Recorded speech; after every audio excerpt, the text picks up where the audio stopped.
welcome to EE 544 discussion. Today is Friday, April 18th, 2014.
All right, if we could hit the overhead camera as soon as you, thank you. Okay, so there have been a number of questions about the project. I'm going to hit a couple of those and a couple of clarifications. And then I will show you the test bench setups that I want you to use. In the past, I have actually made the test benches for you and distributed them, and then you had to download them and import them into your Cadence. And I thought about it, and I think it's actually easier if you guys just draw them yourself.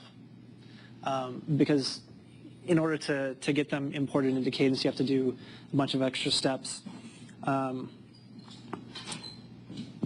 you really don't care about doing other than just to do this. So if I let you draw them, then you actually are using Cadence as opposed to just fiddling around on the computer. So I will show you what I want you to use for both of those. Because I mentioned 2 test benches that I want you to use, and from there, I think that'll probably be before time is up, and so I guess we might go offline to just answer some of you guys' questions here, so I'm not floundering around on the air. Okay, so first of all, I think most of you are okay with this, but I mentioned that there's a Q for the inductors. And I believe the Q value is 6, and that's at, I think it's at 2.4 gigahertz, but I give you the specific value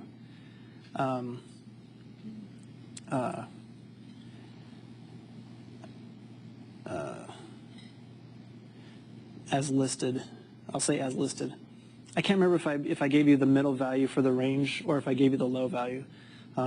It doesn't matter too much either way, but this is what I'm aiming for. In ICs, you have to lay out inductors as basically wires wound on multiple levels in the chip using vias, and the fact is that you end up incurring a lot of resistance, more than 0, and so this is the inductor model that I want you to use. You're going to have a resistor in parallel with your inductor. And the Q value for this setup is omega L over R. So what I want you to do is anytime you put an inductor in your circuit, I want you to put a resistor in series, and I want that resistor value to be this.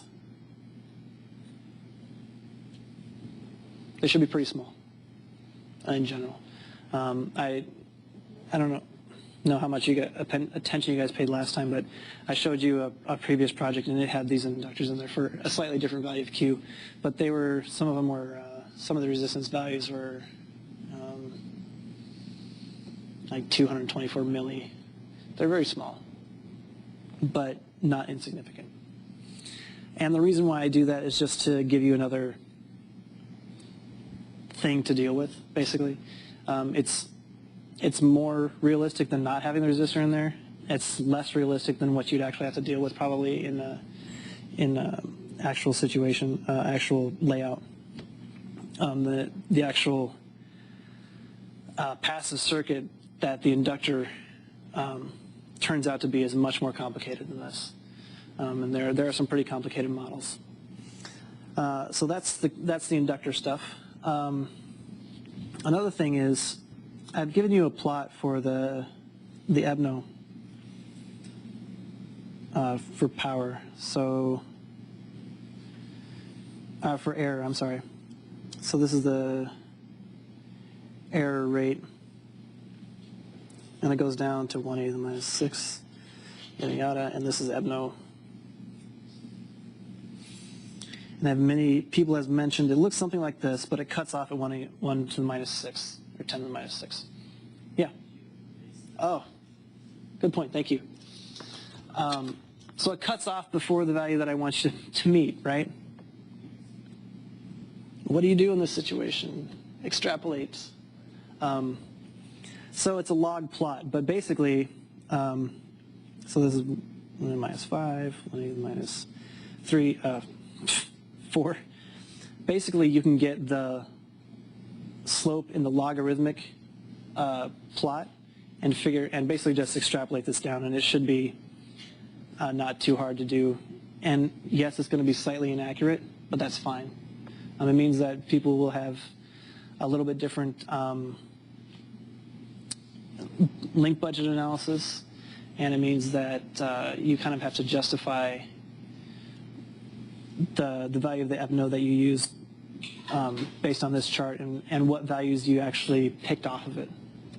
So hopefully that means that people will have slightly different requirements, and that's also not too unrealistic, given that, you know,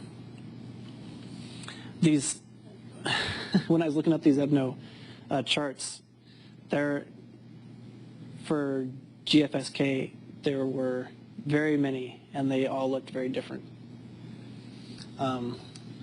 So you don't always know exactly everything that you're dealing with beforehand, but this gives you kind of a jumping off point. If you're to actually be building the system, you would have to, you know, build a version based off essentially what you come up in this class, and basically figure out, did I close the link or did I not, and then go back and basically refactor and figure out how to fix the problems that come up. So that has been the most asked question so far, and I apologize. It seemed obvious to me, but that's probably because I came up with the idea to just extrapolate it. And also, the professor has said that it doesn't look very realistic, like a very realistic plot to him. And I believe that I found the plot from a patent filing for, I think it was for GFSK. So just be forewarned that, you know, if you do go on an interview and you say you designed the system, tell them that, you know, I attempted to make it realistic, because I did. I actually went and I had to look up a whole bunch of stuff on Bluetooth and find out what range they use and all the bandwidth and all that kind of stuff. But it, of course, is not 100% accurate. So just so you know, don't tell somebody that you did this and it would work, you know, right out of the box. Tell them, you know, you designed this project and it was intended for this purpose, but it's basically what you'll end up with at the end of the project is basically a first draft towards doing that system, even though you'll probably have to go through a couple of drafts of your actual circuit to get it to work. Okay, so that's that. One other question that I've had that people were a little bit confused about was I said that we were going to use 150 or 0.15 micron technology,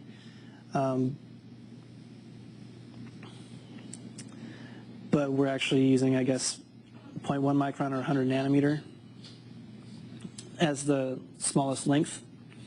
How they name the sizing of these specific technologies is strange. I just decided to call it this, and then later on I decided to make this the minimum length. So that's basically my fault for not making those two things match. But just to give you an example of what I was talking about before, if you look in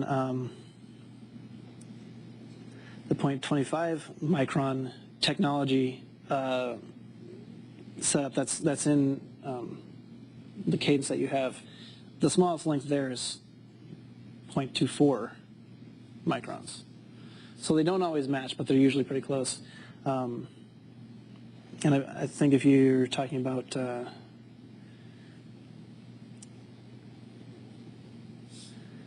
I can't remember what the other one, I think it was 0.18, but its smallest was 0.15. So just know that these numbers don't necessarily always match. The smallest dimension may not be the smallest dimension, but I did outline exactly how I want you to lay things out. So 0.1 micron is your smallest length, and it goes in steps of 0.05 microns or 50 nanometers. And that is what you'll set up the first time you import a MOSFET into the system. Okay. So it'll ask you, the minimum width, the minimum length, and then the size step. So make sure that you put those values in there. Otherwise, you'll have to start over. Because I believe that it will not let you use values other than the permissible ones once you enter that information. Okay, so that's kind of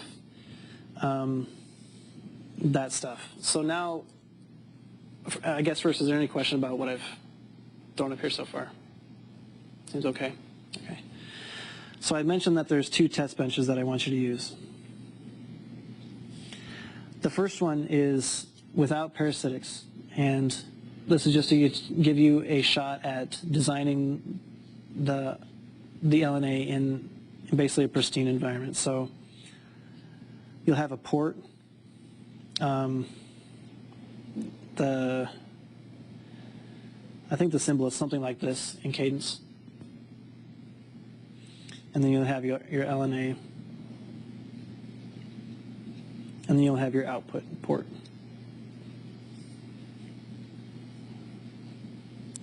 I guess I'll call this port 0 and this port 1.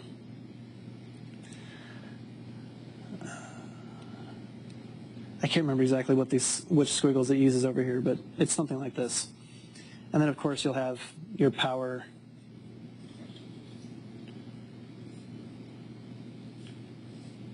and a ground.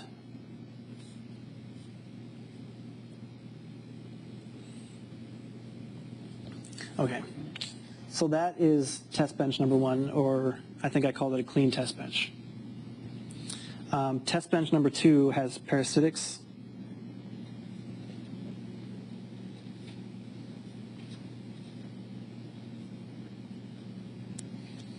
And I actually think I'm being pretty nice in comparison to other years with what I came up with for this. I was going to put parasitics on the power and the ground. I'm going to be nicer than that. So basically we're just going to have parasitics on the input and the output. And that's going to look like this. So this is port 0.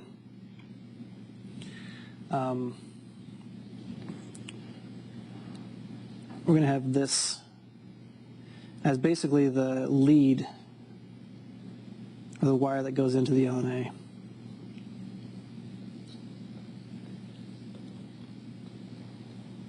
LNA, RLC, and then I want to do the opposite on the output.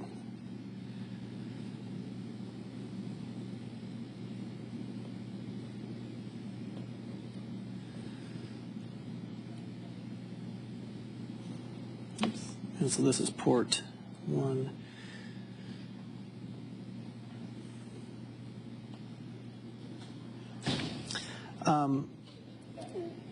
CLR. Okay. And so the values of these passive components that I want you to use as these parasitics are like this.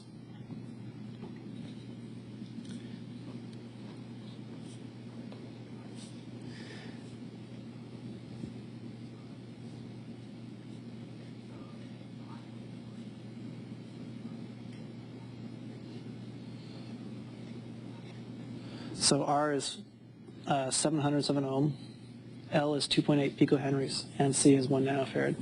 And what this basically turns out to be is basically it's a low-pass filter.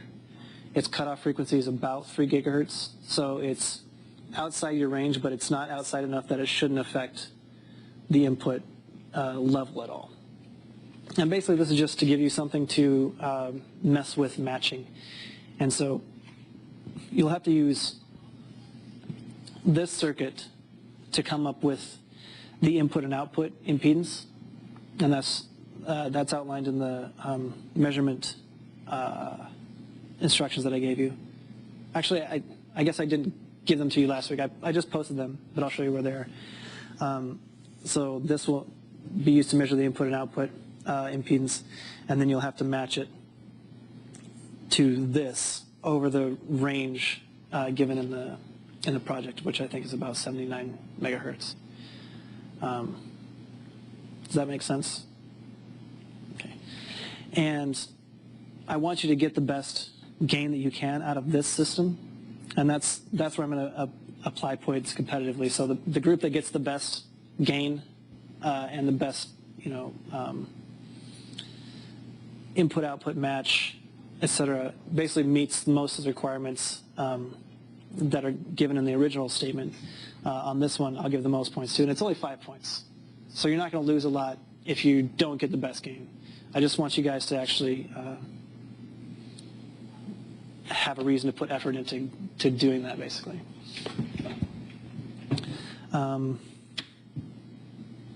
Any questions on that specifically? This is actually a pretty good filter. It's got a really pretty decent damping factor, and the Q isn't too wide, so it doesn't ring very much. I like it. I messed around quite a bit to kind of get it where it is. Yeah. Okay, so I think that's all on that kind of stuff. Are there any questions so far? Yeah? No? No? Good? Okay. So I guess now I'm going to go ahead and I'm going to show you where the instructions are for the simulations. Hopefully they're pretty easy to find. And then I'm going to go into Cadence and actually just draw these things up to make sure that you guys know where to find everything, most specifically the ports. All right, so if we can go to the computer.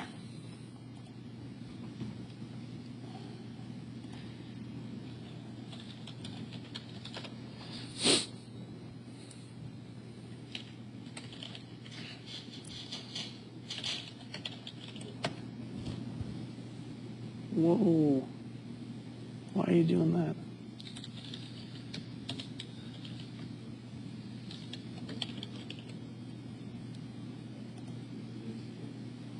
Okay. All right, so the instructions for the simulations I put under course documents. I made a new folder called Project 2 Simulations. LNA measurements are right here. These are the ones that you'll have to do to verify your LNA. If you decide to do the extra credit, that is basically adding a mixing function to your LNA. All of those simulations are here. And where it says none key, you're going to actually just connect to Viterbi-SCF 1 or 2, whichever you decide. So basically the first page, nope, not for me.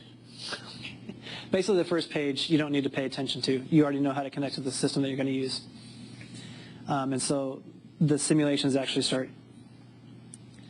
All right, guess not there either. They start here. So step 3 is where your simulations start. I don't have the, I don't think I have the base document that this is made off of anymore. Even though I made it, I think I lost it. So that's why I didn't take out the fluff at the beginning.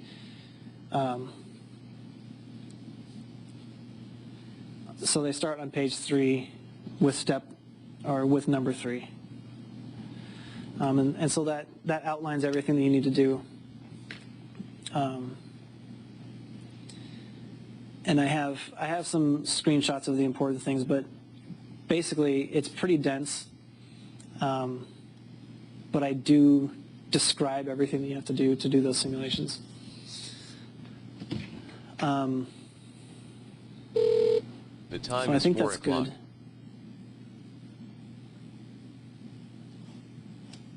With that, okay. And then this is just the measurement stuff that I did before. And this one, there's nothing that you want to skip at the beginning. It just starts right in. And I don't give you the, I don't tell you what they look like, but I do give you all the steps to actually get the plots that you need. And the plot should look like, basically exactly like what not exactly like, they should be done exactly like I did last time. They'll look different because they're going to be your circuit, not mine. That's why I guess I stopped saying they should look exactly like that. So I think that part's straightforward. All right, so let's go ahead and draw these things, and then we'll see where we stand.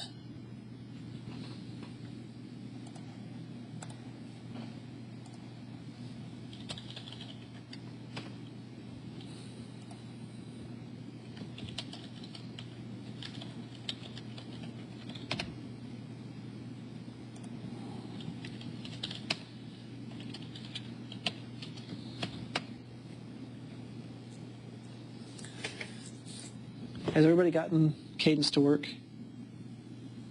Did you send me an email that you got it to work and then it stopped working? Oh, okay. That's actually an ITS issue, but I think that you're doing that remote, like at home. I think you have to VPN into the campus network in order to get the license for XWin to go through. If not, I think there are. Let me look at something really quick.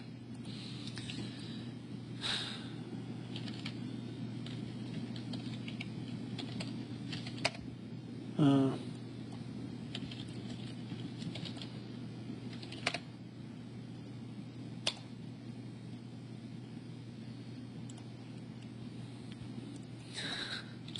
I don't know who this Johnson guy is, but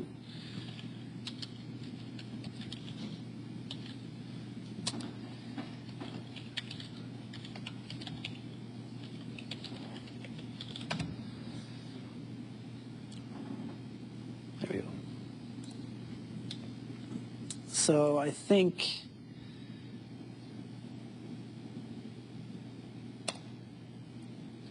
so it says the license for the software requires a connection to USC's license server in order to run properly. Off-campus users will need to connect with the USC VPN service before launching the software. So if you connect to the VPN before you launch it, it should work. And the VPN,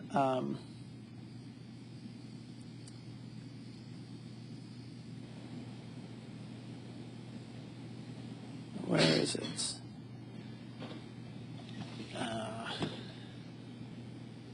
There it is. So the VPN is this thing up here. So you have to download and install that, and it's basically a tunneling program that makes it look like you're on the USC network, even if you're at home. But try that, and then you should be able to use it for longer than 30 minutes.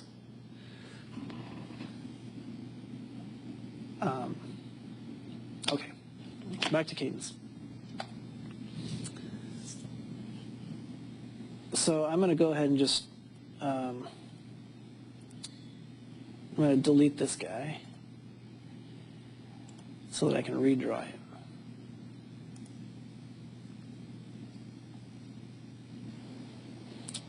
Okay.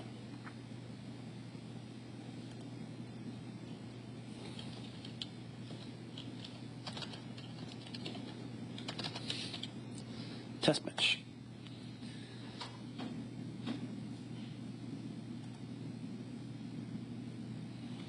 So for the clean version of the test bench, in other words, the one that doesn't have any parasitics on it, you just need your DC source, and that can come from NCSU analog parts.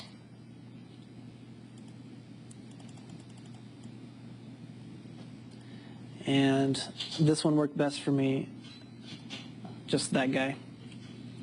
And of course, you'll have to set it so that the DC voltage is 1.8 volts. And then the port element comes from analog lib.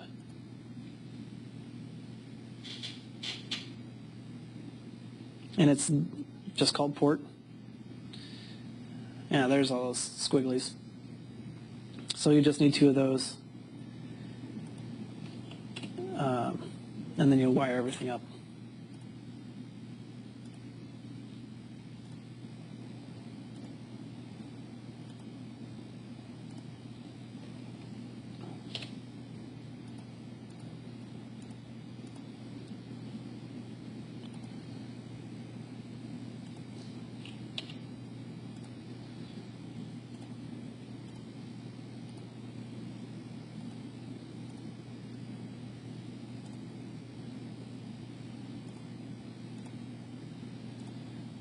And then the last thing you need, obviously, is just a ground. And I think that that can just come from NCSU analog parts. It's called GND.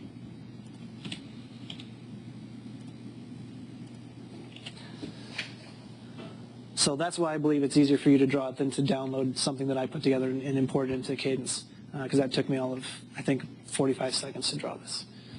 And so when you want to actually go and build the test bench with the parasitics, please keep this one in your project folder, because I'm going to have you zip everything up and send it to me. So keep them both, because I want to see, how your circuit behaves in this.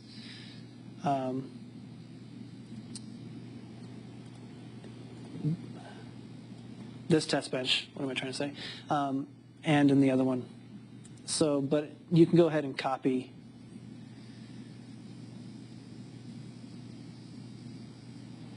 that thing, I believe. Okay, you're not making me happy.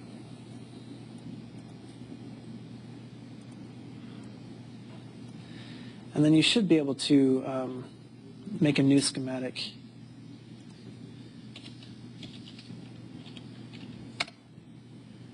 Based off of that.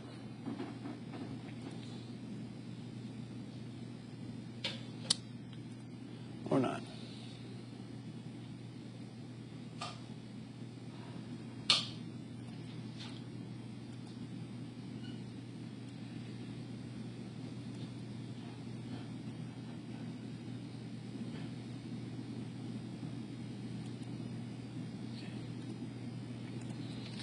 And so once you just copy it in here, you can just edit it and add those elements. So we need 1 inductor, 2.8 picohenries.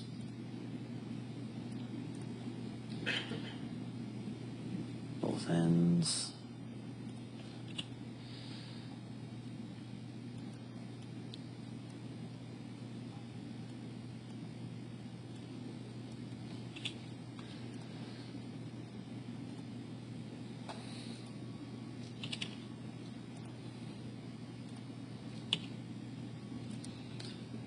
Of course, I've made my life more complicated by accidentally deleting that one. Not too badly.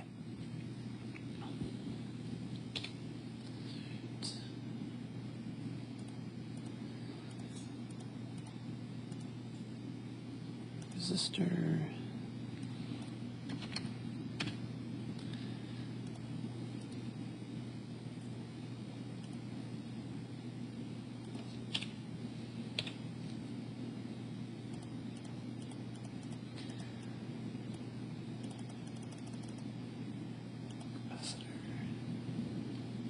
Nano.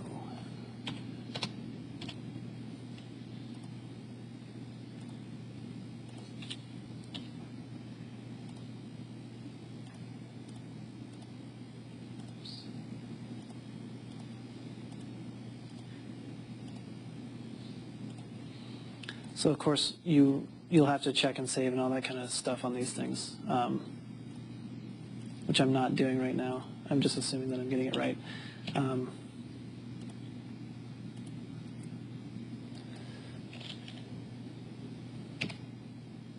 right, never mind. Filter doesn't work.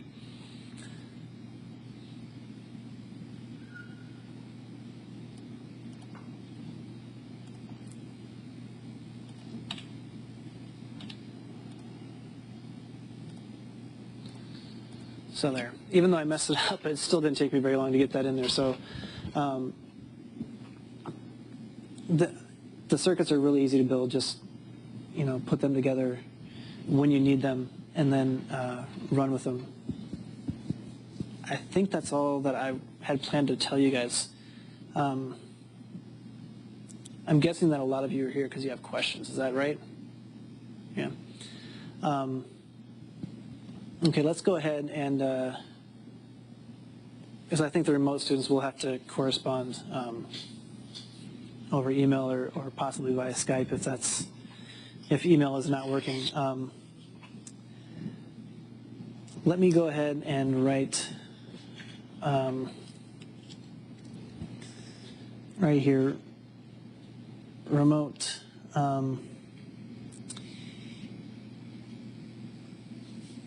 If you can't come to campus, email me your questions. If I can't do a decent job of answering by email, we'll have to probably use Skype or something like that so we can actually talk, and Skype will allow me to actually look at what you're looking at on your computer so I can kind of tell you what I think needs to be done.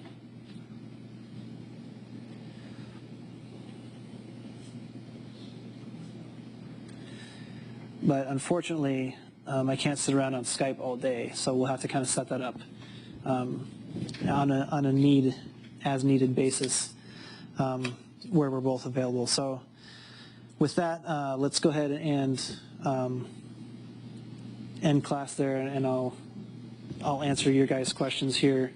Probably might be easiest to go back to my office, but we'll see what kind of questions you guys have. All right, thank you very much, and have a good weekend.